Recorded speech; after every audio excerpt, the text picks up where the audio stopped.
Welcome to the Best of Bumper to Bumper podcast for Monday, May 11th. I'm Justin Guard. If you're looking for the entire podcast, it's available on this same channel. It's a Monday, which means a lot of discussion about the most recent episodes of the Michael Jordan and Bulls documentary. We talked to Jonny Athletic about that coming up, as well as longtime Chicago writer and media personality Lester Munson. That's on the podcast today, and The Last Dance is where we start the show as well.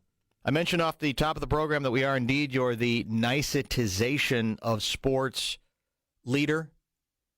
It's a subject we've explored in various ways to varying degrees.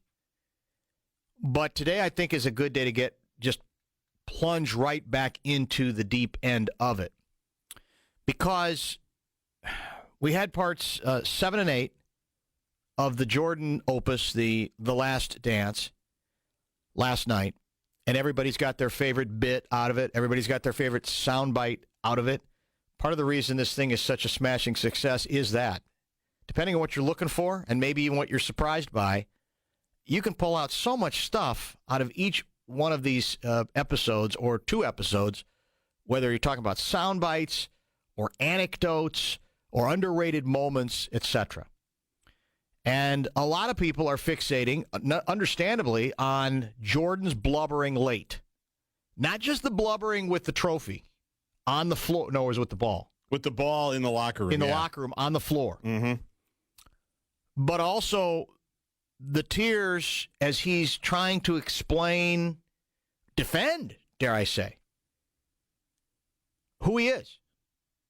You want to call him, and now I'm paraphrasing, Jackassian? You can. But it was kind of his Sinatra moment.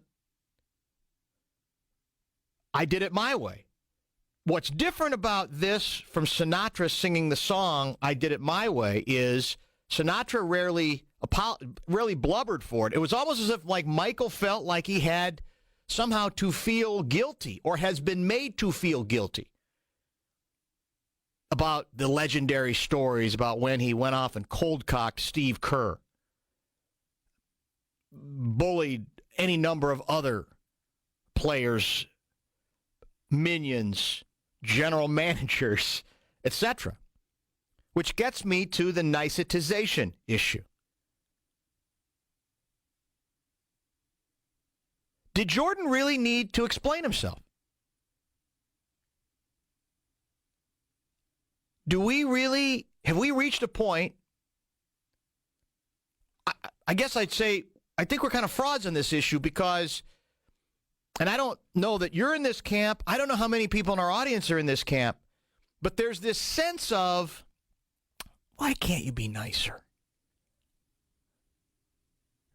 Why can't you be more civilized? Why would you have to do that? Is that really necessary? You're awfully good. Did you really have to go down that particular road?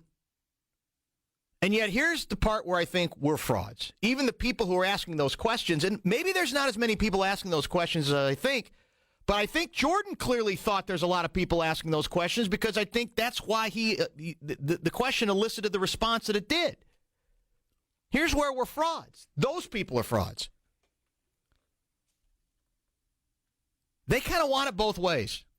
Believe me. They want the players who reach mythic status in terms of performance, and Michael Jordan certainly is at the top, the very top of that list.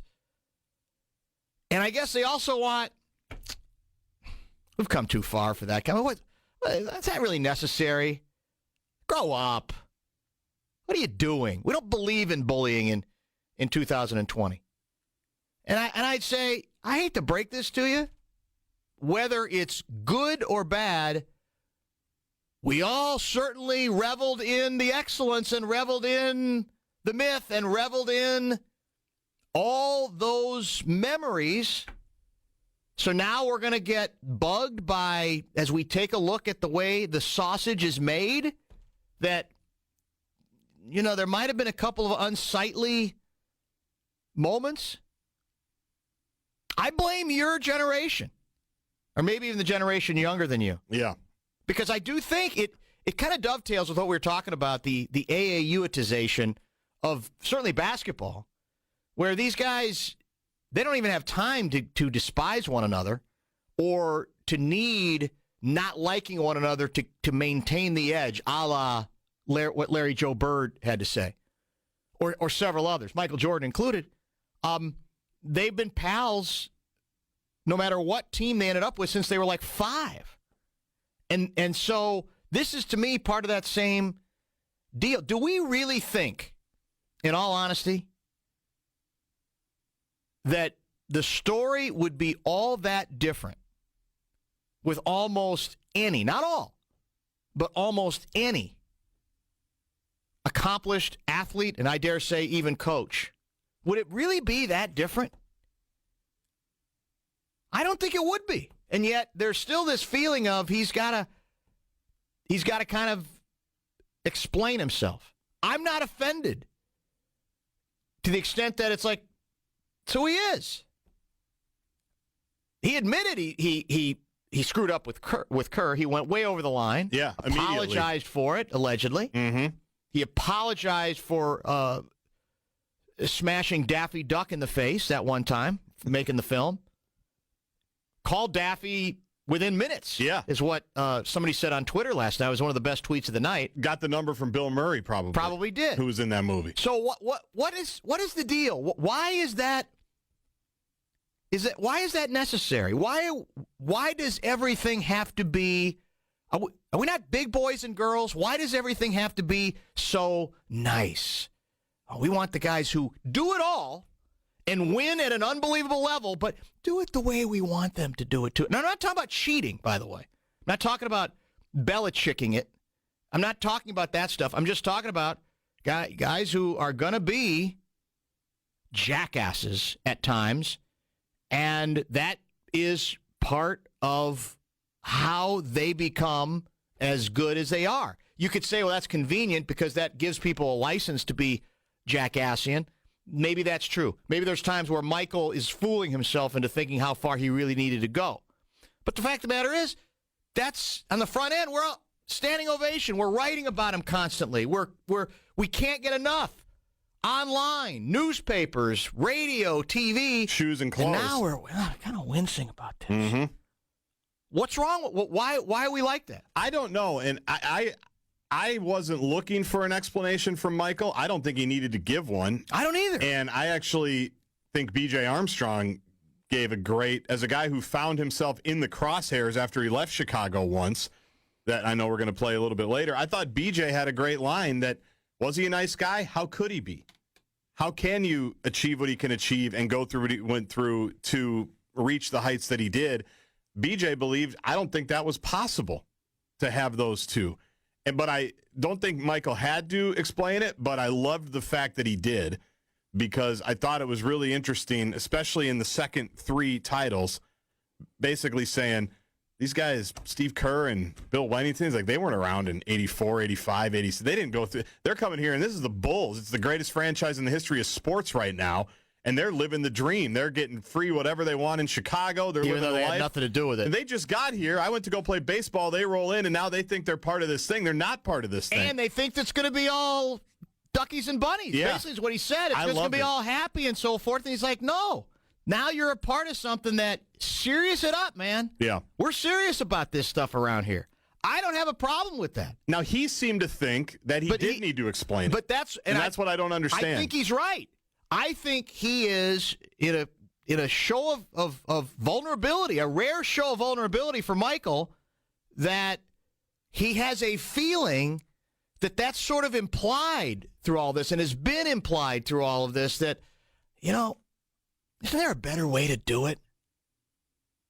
I mean, I'll give you let's break, and I'll give you the perfect analogy for me of someone who has done very, very well and seemingly, based on most of what we know, done it a very different way, which I think is what ends up getting other people in trouble who either are incapable of doing it the same way or, frankly, don't want to do it the same way. Don't forget, Jonny Athletic is coming up in just a bit, but we also caught up with longtime friend of the show. Dan goes back decades with Lester Munson. He's a Chicago guy, covered MJ and the Bulls from all angles in the 1990s. Lester Munson is on the Whiting Clinic LASIK and Cataract Hotline. And how do I describe Lester Munson? Kind of a very eclectic, bon vivant kind of a guy, legal expert, Chicago veteran as well, SI, ESPN, the public broadcast TV station out of Chicago, WTTW. And Lester, as we say hello to you once again, was reminded by a very intrepid listener, hey, I recognize that name. He was one of those guys who was on Sports Writers on TV every once in a while. That's also correct, right? Absolutely correct. I spent 6 years on that show. It was a joy and a delight, some of the great characters in sports journalism. And then we would have occasional semi-celebrities join us on the show. Billy Corgan of Smashing Pumpkins, Mayor Daley of Chicago, loved to be on our show. He showed up all the time. George Will, the political columnist who was a serious baseball fan. It was a wonderful show with great characters, and I really do miss it. We had a great time recording that once a week. A lot of people still miss it, and that program, for those not familiar with it, predates Pardon the Interruption, Around the Horn, all of those, and you guys kind of prided yourselves on not being slick, right? It was the anti-slick produced show. It's just four guys around a table, darkened exterior, so it's just the focus is on that table, almost as if maybe you're going to start playing poker or something, and you guys are just going at it. There have several of you with cigars from time to time. That's right, cigars, and the smoke would rise up, and if you looked at the show, you sort of glanced at it, you thought it was a bunch of guys sitting in their basement, yes, talking about sports. The leader was Bill Gleason, yep, a legendary sports writer in Chicago and elsewhere. He wore a fedora hat. He had a cigar. He was the guy who, whenever Michael Jordan would have an open press conference, he would ask him about sweatshops at Nike. Yes, that's right. I remember that now. Yes, that's a nice icebreaker. He couldn't resist. Yeah. And Michael would just laugh and take the next question. Take the next one. Rick Tellender, a part of that. Bill Joust. Bill Joust, yeah. Ben Bentley for a while. Yeah, it was a tremendous cast of characters. Well, it's good to hear your voice, and I immediately thought, well, actually, your name somehow came up, I don't know, in the last couple of weeks. Guards and I said, we got to get him back on. And then you pop up last night on Last Dance. I think it was a Channel 11 appearance when you throw in the interesting timing here on Michael walking away from basketball. We're going to get to that in a minute, but I want to follow up on something we've talked about early in the show and get your view as a guy who's around for all of it on Michael.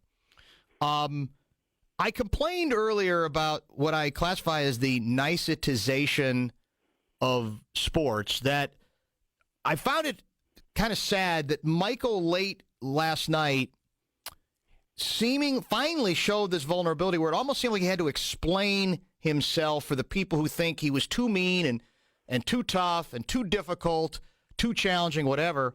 And maybe I'm doing too much of a back in my day rant here, Lester, but I find that a hell of a lot more interesting, and I'm trying to figure out why there seems to be a greater desire on the part of more people in 2020 to have everything nice. We want people who are nice, and we don't want a lot of mess, and we don't want a lot of, we don't want a lot of edge, a lot of controversy.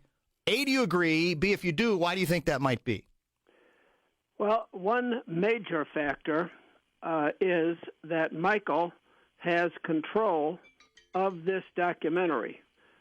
He resisted all attempts to use that footage from 1998, all of the inside stuff in the locker rooms and on the road and all the different places, all of that Scott Burrell material. He resisted allowing anybody to use it until he finally thought, okay, if I'm going to do it, I'm going to do it now. He was very concerned that he would be shown as to be exactly what he was, a very difficult teammate who demanded superior performance from everybody and would confront them in a second if they failed to perform, just as we saw. He punched out Steve Kerr. He punched out Will Perdue. All of this was known to all of us who were following him, but he thought he could kind of manage the information. So it's going to be the material on his father, the material on the murder, the material on gambling, all has been edited and tailored to Jordan's satisfaction. You had Mark Vansel on the show. He and I were colleagues on the National Sports Daily way back when, as Michael Jordan was getting started, and Mark was privy to all this stuff. He worked into a major ways with Michael on various books and publications. Yep. So Mark understands how adept, how skillful, and how focused Michael is on protecting his presentations to the public. So that, to me, it's true of all sports, just as you say, Dan, but it's particularly true here where Michael is protecting his legacy. Are you particular, as someone who is aware of a lot of it, I guess I'm not as offended by it. Now, I understand what you're saying in terms of his ability, given his control over this entire production, to sort of shape it, and we'll get into the question of whether important stuff, in your view, is not explored or is not likely to be explored. But in terms of what he was and how difficult he could be, I submitted earlier, I tend to think that's true of a lot of really good players and or coaches, and we're kidding ourselves if it isn't. That's the reality, and probably is part of why he did stuff in basketball, attained excellence at his level in a way that very few others did. I have a feeling you're exactly right. There are plenty of great elite athletes, leadership people who conduct themselves in exactly the same way, not as dramatically, perhaps, as Michael Jordan, but none of them had that kind of success. He was the greatest player in the history of team sports. But we've had people here. I've always been in Chicago. Dick Butkus, when he was playing for the Chicago Bears, was an extremely demanding player and was probably the most intimidating individual in the history of professional football. And when somebody blew an assignment, they heard about it from Dick Butkus. We had another linebacker here, Mike Singletary, on the great 1985 Bears team. He was another one. If somebody went the wrong way, he was in their face. He was not at the level of Michael Jordan. Dick Butkus probably was. But there are people in sports who are that way, and they become great leaders. I think Billy Martin, both as a player and as a manager, was confrontational, was adversarial, was demanding, and was a leadership guy. And he got results. You know the story well, but I'm assuming you've watched all of it to this point. Yes. Given that you've been in Chicago the whole time, you know the story as well as you do, is there anything that has surprised you that you have either forgotten or that was developed in a way that you didn't see coming or that interested you in particular? Oddly enough, what has surprised me the most was what a fantastic athlete Michael Jordan was. I was always working on the controversial stuff. I worked on the murder. I was down there for 2 or 3 weeks.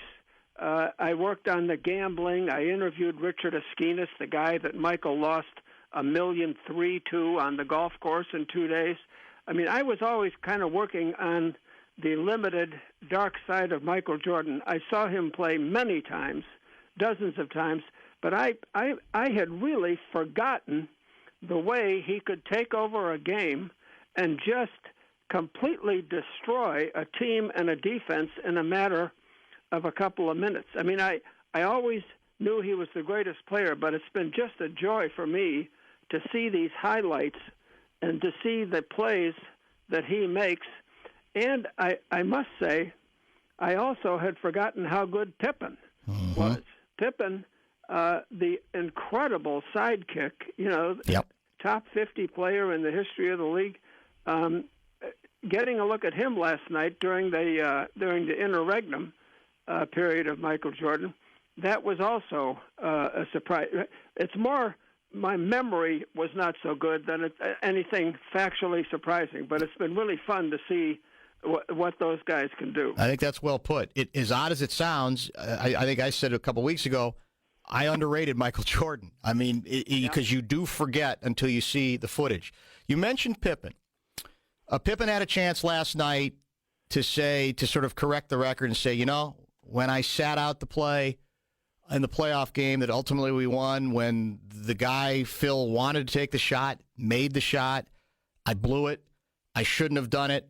And if I had to do it all over again, I wouldn't do it. He said just the opposite. He said, well, it wasn't smart, but I probably would do it again.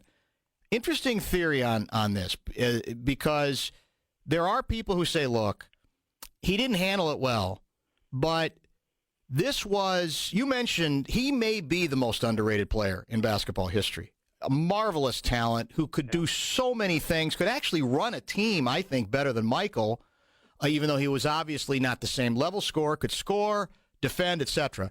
And that for Pippen, it was like, okay, I'm out from under the shadow. It's time to win the game, and this is this has got to be my moment, or at least I got to be in the play, and you take it away from me, and that it's only human that at that moment he flashed the wrong way and did what he did. Is that giving him too much grace here? Or what do you think? What did you think of it then, and what do you think of it now in his reaction on the show last night? I was very taken by his reaction on the show, and the way it was presented in the documentary, I thought was excellent. They didn't try to rush through it. They took their time.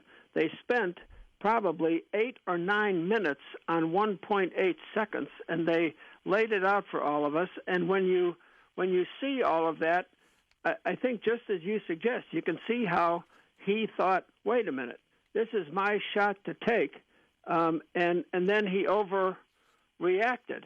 The other thing that surprised me was that those players knew at that very moment when he sat there that this was going to stain him for life. Steve Kerr mentioned it. Yep. I think Purdue mentioned it.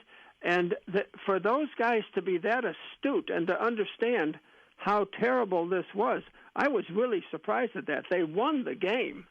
It was a phenomenal shot that Kukoc made. And I was surprised at how quickly they all understood, this is it for Scotty. But I never thought of it as being totally quitting on the team. I thought of it more as a disagreement with the coach. But to not go back in the game, that is where he went over the line. But the way I can see how that would work in his mind, especially when he's supposed to be the star and directing the team. It was a crushing disappointment. And he had resented Kukoc's presence even before he got there. Exactly. When Krause was recruiting Kukoc, Pippen wanted nothing to do with him. He and Michael destroyed him in the Olympic qualifying game, which they showed very nicely on the documentary. That's right. So, Pippen, all sorts of grievances came together there for Pippen, who we all know was underpaid and treated very badly by Krause and Reinsdorf. Cartwright, and I think to your point, I think that's why on the bench they showed the footage again of Cartwright literally trying to get in him to say, I'm sure to say, don't do this, man. This is not going to go away for a long, long time. You got to realize what you're doing. I thought Cartwright articulated that very nicely. Lester Munson is our guest on the Fan. We had Jack McCallum on a few weeks ago, and McCallum this was covered a little bit last night. He does not believe that there was a conspiracy that forced Michael to leave basketball, led by sort of an unofficial kind of suspension by David Stern. Brian McIntyre denied that in very vivid terms last night, the old media relations maven. It was a fun moment. Stern in an old tape as well. McCallum also doesn't believe the conspiracy. What he does say is he says, I do think that Stern was too easy on Michael regarding his lying about the check, the Slim Buller check. The reason, because I think Michael first said, well, there was a loan kind of a thing. I was like, well, no, he was paying off a debt. He thought that should have been worthy of a suspension. You covered all that stuff. Do you have a conclusion, and is it any different today than what it was as you were reporting on that story back then? No, I did a lot of reporting on that. I spent several weeks on it. I went deeply into the Slim Buller situation.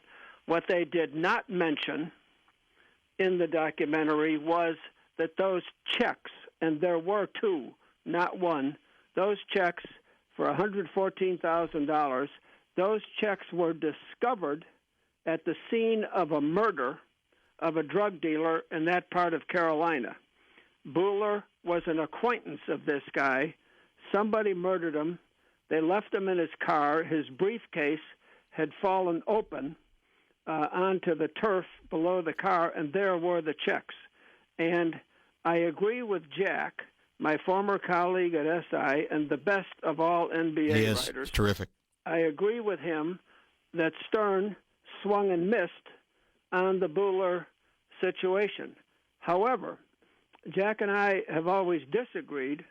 I did a lot of work on the next incident, the Richard Esquinas incident, in which Jordan loses $1,300,000. I spent 2 days interviewing Esquinas. I went through the scorecards with him, hole by hole, watching how they rolled the bets and how it got to that amount. And at that time, Stern, if he were still alive, would deny it. But Stern said, Michael, you've got to come in again like you did with Buller. In the Buller case, Stern brought him before a former judge in Newark, New Jersey, and they tried to give Michael a lecture. They tried to tell him this was unacceptable. And the only time Jordan ever described that was in a book by a guy named Bob Greene, who at the time was a writer for the Chicago Tribune. Remember him well, sure. And now, after the Richard Esquinas gambling, Stern wanted him to come back for another woodshed session with the judge in Newark, and Michael said no. Stern said, you've got to come back. Training camp was coming up. Stern continued to insist, and he would never admit this. He continued to insist, and then finally Michael said, I'm not only not coming in, I am retiring. And that was the turning point. Stern immediately realized he had just lost the principal attraction of the entire enterprise. He changed his mind. You don't have to come in, but Jordan was committed. And to me, that is the reason for the so-called retirement. Some people would call that an ad hoc suspension. Right. To me, it was Jordan taking advantage of Stern. It went a step or two too far, but that's what happened. There were a number of people involved in this. I interviewed a few of them, and I knew the moment I heard about the documentary this would never be in there, but there's no question that it was the gambling and not the loss of his father and Stern's activity that prompted the retirement as far as I'm concerned. That's a story that has never really been told adequately, but that is the story that I discovered when I was working on it. Last question for you. The at the time, this was explored a little bit during the documentary and a lot afterwards. I remember I was obviously here, and I remember writing a fairly angry column ripping what I call the guardians of the game of baseball, the seamheads, as I like to call them, and a lot of people did, who were offended early that Michael went the route that he did. This notion that he was somehow bigfooting his way in, and which I kind of said, yeah, alert the media. I mean, Reinsdorf's going to let him do it. Shouldn't be surprising. But that he was somehow then, by doing so, he was depriving some other young, fuzzy-cheeked kid of pursuing his American baseball dream, which I thought was just absurd. And so I didn't know where it was going to go, but I loved that he did it because I like messing with those folks. Yeah. Do you remember how offended they were? Because I think a couple of the writers in Chicago, baseball writers, were among those that were very offended. What do you remember about that whole stretch in that regard? Many of the baseball writers were totally offended. I was at Sports Illustrated at that time. We had the cover that that Tellender described last night in the documentary, Bag It Michael. I thought it was all very exciting. I knew that Reinsdorf would have to do what Michael said. There was never any doubt about that. Right. And when you think about how many people are playing minor league baseball, how many people are drafted each year, he didn't deprive anybody of anything. He actually made life better for everybody on the Birmingham Barons with his presence. I mean, they sold out everywhere they went. He was doing reasonably well. They had a game that he was on the White Sox coming out of spring training, and so the White Sox played the Cubs in Wrigley Field, exhibition game. This is before interleague play.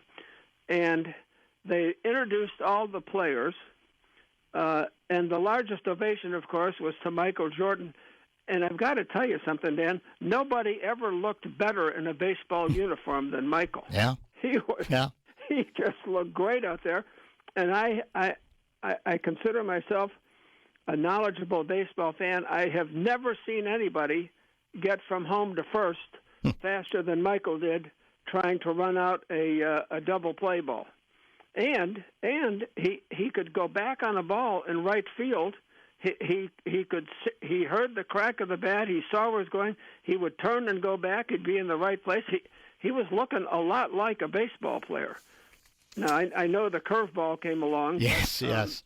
You know that's such is life. Yeah. Such is life. No, that's exactly it. And what's interesting because now you're hearing from some of the baseball people that, you know what he did, batting 200, given how long he'd been out, was pretty good, and I believe them, but that's not what they were saying then. Then it was like, this is a joke. Why is he bothering? He's flailing. It's silly.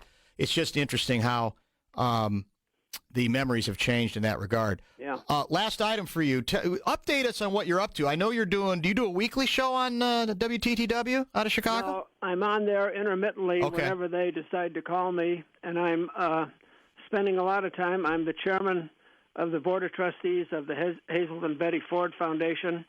We are the largest nonprofit alcohol and addiction treatment organization in the country. It's a phenomenal organization. The work is most satisfying, very inspiring. We offer hope and healing to families and individuals with problems with alcohol and drugs. We're struggling through the pandemic right now like everybody else, but we have people showing up. People are coming in. We're taking care of them. We're following all the rules. We have a lot of our patients are now talking with their counselors by telemedicine. They're doing it, on Zoom and GoToMeeting and all these things. It's really a wonderful responsibility for me to be doing this. I never thought I would end up working at this level in the world of recovery. What a great opportunity. And it's funny you bring that up because one of the issues we've talked about a lot on the show is I think a little bit of a false narrative that's been set up about, well, you either care about saving lives or all you care about is reviving the economy. And I said, you're leaving a lot of stuff out there because even if you're in the group that believes we've had to take some pretty significant steps in terms of having people shelter at home, the other side of it is people's mental health as well. And it's what you speak to. And we've had doctors calling in about that issue, about whether those who are used to counseling, those who are used to the kind of Hazelden, et cetera, that kind of conduit, if they're losing some of that or that's becoming more challenging because now everything has to be done over the phone or over Zoom, whatever, That's also a part of the cost that has to be calculated when any of these decisions are being made. There's no question. And people facing the pandemic are going to have issues. Alcohol consumption is way up. I am sure that we're going to discover when things go back to normal that opioids have moved way up. We will end up at Hazelwood and Betty Ford with a surge of patients coming in when normalcy returns. Even now, we are at capacity in our outpatient activities. These are people who they're working on sobriety. They're not in a residential facility. They're working with a counselor. They're working with groups, and they're doing it on Zoom. And, I thought, how is this going to work? The more of this Zoom that I do, the better it seems to work. You can do things this way. It may be a big change coming here. I think it's a great point. A lot of people have talked about that. The new normalcy might include a big piece of what we're learning about innovative ways to keep the connections open, even though there's, face-to-face is always better, that, there are some ways in which this can be very helpful. It's a pleasure to chat with you, man. It's been way too long. We've loved your stuff forever, and we always love having you on the show. We'll try to make it not happen as infrequently as it does, so we may bug you again. Who knows? Well, thank you for the opportunity to be on the program, Dan. I appreciate it. Finally tonight, Jonny Athletic's weekly appearance. We talk Vikings in his first segment. You can find that on the entire show podcast on this same channel. But it was NBA, and it was Michael Jordan with Jonny Athletic in segment number 2.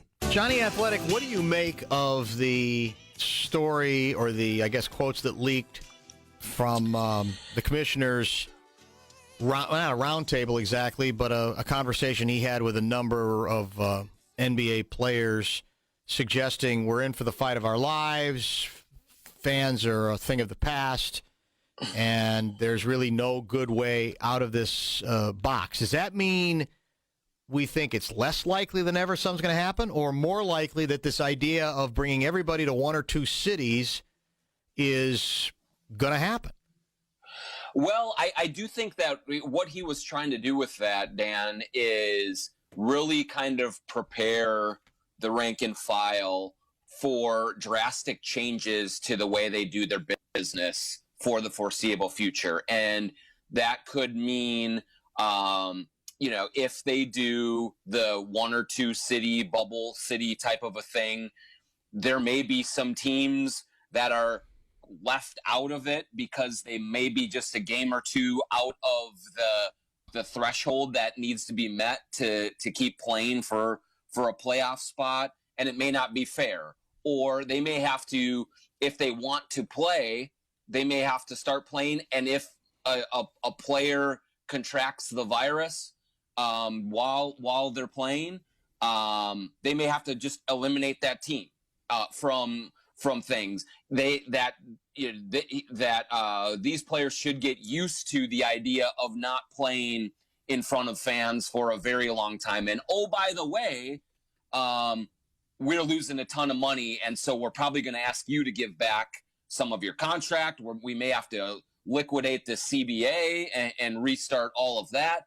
I think all of it was basically a cautionary tale from him to say, look, this is going to get really rocky. We still do want to get back and get playing again, but the game that we return to may not be anything what you're used to it being.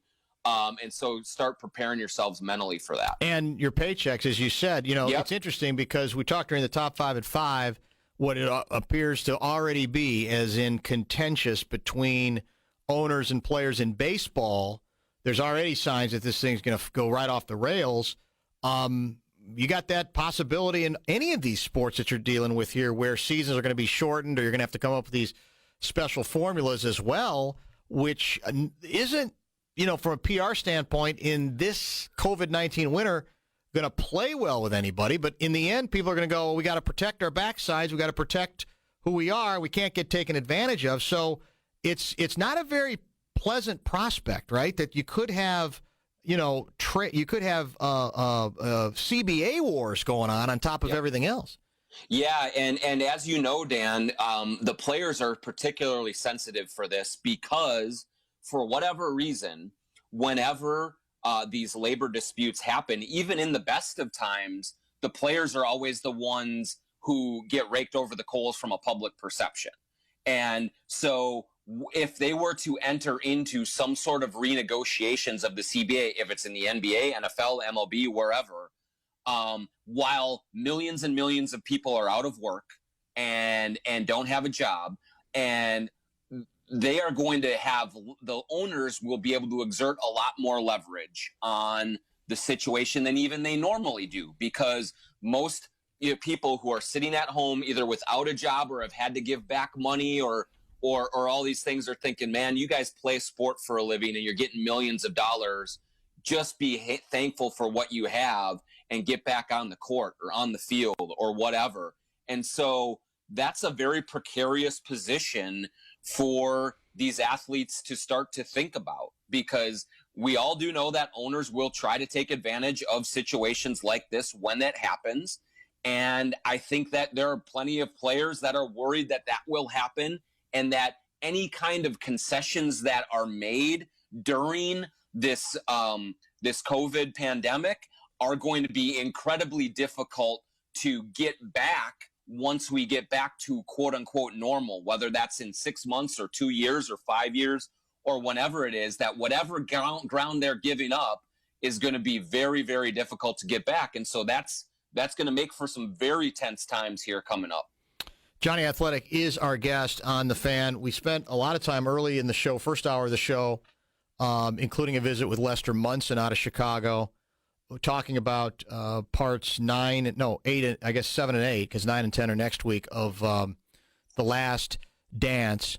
Got a very angry email from a Pistons fan, mad at me for continually calling this a documentary.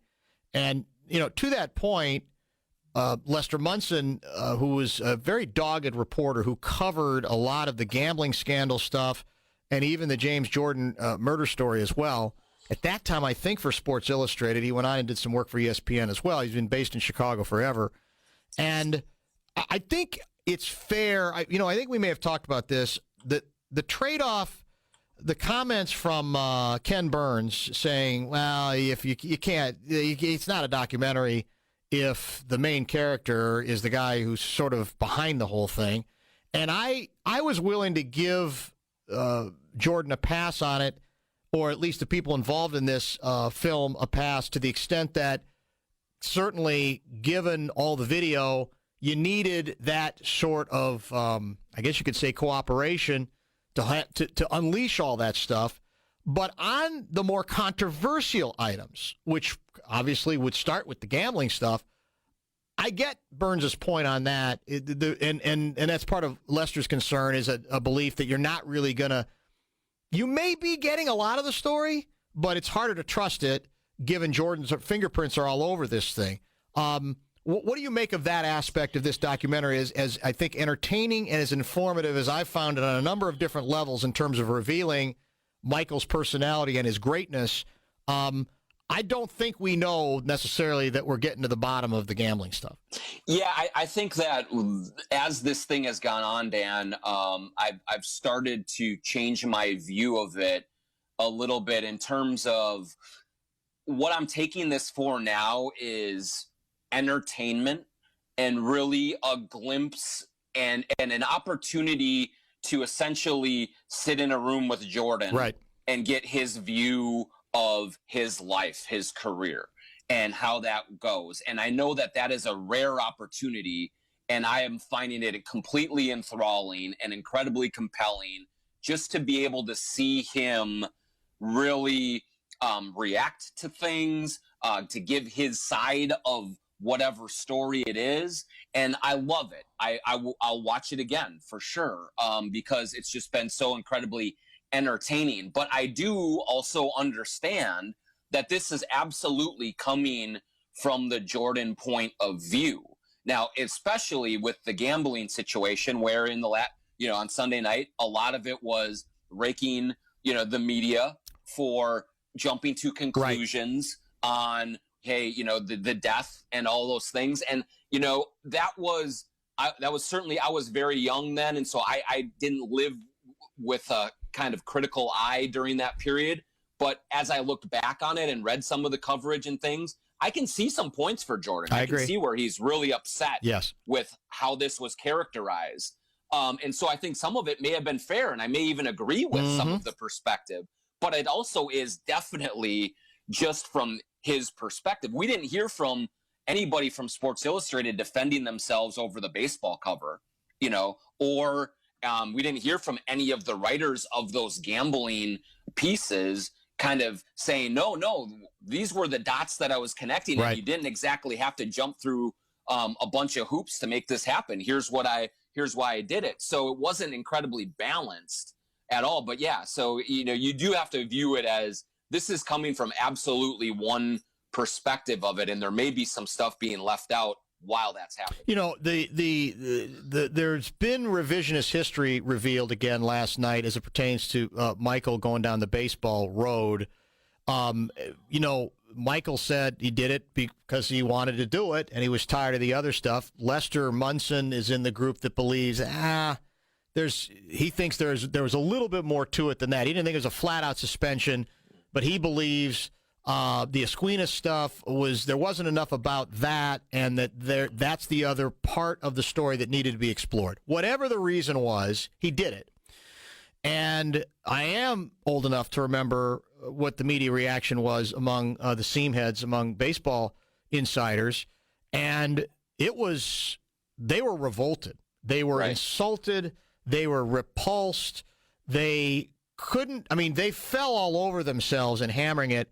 Some of them are pretending now that they didn't. Some of them are pretending, well, that was those are people who didn't really understand that it's actually quite an accomplishment to bat .202 after you haven't played baseball for 10 years. Like, I didn't read a lot of that then, man. You may think that now, and you may think we should re-examine his baseball run, but that was not the case then. It was open warfare about, this is baseball, man. You don't just walk in, and B, the arrogance to think that you can. I loved that he messed with people for that reason. I absolutely enjoyed the hell out of it because people made it sound as if he literally was taking a job away from another 18-year-old kid, who's lived his whole life for the dream of playing baseball, which couldn't have been more absurd than it was. But that also, to your point about, let's double check. Let's circle back with those people. I will say, I think it's Steve Wolf has written. Mm-hmm. He was the guy, I think, who wrote the cover piece basically in SI telling Michael this is embarrassing. He's owned up to that. The piece he wrote today, and I don't remember who it was with, basically said, you know what? I learned a lot. I blew it. I give him credit for at least trying to own up. But there were a couple of people I saw who made it sound as if, the real inside baseball people were not that upset with what he did and how he did while he played. And I sure as hell don't remember those people. I just remember the lectures from the seam heads about how dare you even try to cross over. Yeah, the whole thing was besmirching the sanctity of the game, right? Because he took a job that, that we are learning more and more about how they treat minor league players. It's not like this is a cushy, great job to have. If you can use it as a stepping stone to get to the majors, great. But otherwise, those guys go through hell and they're not paid much money. And it's not like this glorious thing that they're chasing. And so, yeah, I agree with you, Dan, that he was the butt of jokes far, much more than anybody was saying, defending it or saying, no, look, this guy had a 13-game hit. Like, I can't even remember the 13-game hitting streak, Dan. Like, that was a surprise to me, right? That he actually had a modicum of success while he was doing, because you didn't hear that. You heard he was just this bumbling guy who was absolutely embarrassing himself and disrespecting the game by doing it. But I tell you what, Dan, one of my very favorite parts of that episode, and a lot of the attention, rightfully so, is getting the last 3 minutes of episode 7 where he's the frustration and everything is coming out, and it's awesome, it's great. But one of the things that I love that not a lot of people pick up on is, he was talking about the doubters about his baseball foray, and he was saying, all these people are coming at me and saying, and I'm saying, no, this is my decision. I get to do what I want. And my dad told me I'm making the right decision. And that just underscored how close he was to his father. Like, my dad said this is right, so I'm good. So there's nothing that you can say to me that is going to change my mind that I shouldn't be doing this. My dad said, this is great. And that's such a, like, kind of innocent view of things, especially for a guy like Jordan, but that just hit me like a ton of bricks. Like, holy cow, that right there tells me what a role his father played in his life. To this day, he's still saying that's the justification for it. My dad said this is okay, so I'm just going to go with it. Last item, I got an email. We were talking earlier about the Jordan engine and the way he approached things, and obviously going after Kerr, the intensity both during games, practices, et cetera, et cetera, et cetera. And an emailer wrote, yeah, it's amazing. He achieved a lot. Yeah, the intriguing part is, what did it cost him, the people around him, his family? And I was immediately reminded of I had mentioned to Guardsy a couple weeks ago, I finally saw the Mamba special that I think was on Showtime. I don't remember what network it was on. It goes back a few years. And we even played some of the quotes from Kobe, basically admitting that the reason I knew I was going to be better than you was I was willing to sacrifice a lot of other things. I wasn't going to be somebody else's best friend. I might not even be somebody's best relative, but I was going to be the best player. I was going to be committed to that. And there's some similarity in Michael's approach as well, in that you could say that makes these individuals less well adjusted in a humanitarian sense, in a human sense, but I'm not going to sit there and judge. In other words, that's their choice. And there were some things. I mean, that's what impressed me about Kobe, saying that he's kind of acknowledging, yeah, this came at the price of some other stuff. Maybe he regretted some of that. Maybe he compensated later with his devotion to his family because he realizes that. But that's what makes people, different people. And in truth, as odd as this sounds, the people that we end up watching and writing about the most reverentially in terms of their achievement often probably did sacrifice other things. And that's sort of the trade-off. And whether it's in sports or in business or whatever the occupation is, that often is part of what goes. But I'm not here to judge the way some people are, to say, wow, he sure gave up a lot. Well, maybe he knowingly gave up a lot. Maybe he decided this was more important to me. I may not have been a choice I would have made, but that doesn't necessarily mean it was the wrong choice for him. Well, yeah, and I think I was going to get to what you just got to, Dan, in terms of it's not just athletes who do this. Correct. It is Wall Street people. If there are journalists, I've talked to some of the greatest sports writers and journalists in the country, and they say, look, yeah, I have not been around my family as much as I should. I have not had the friendships develop as the way I want.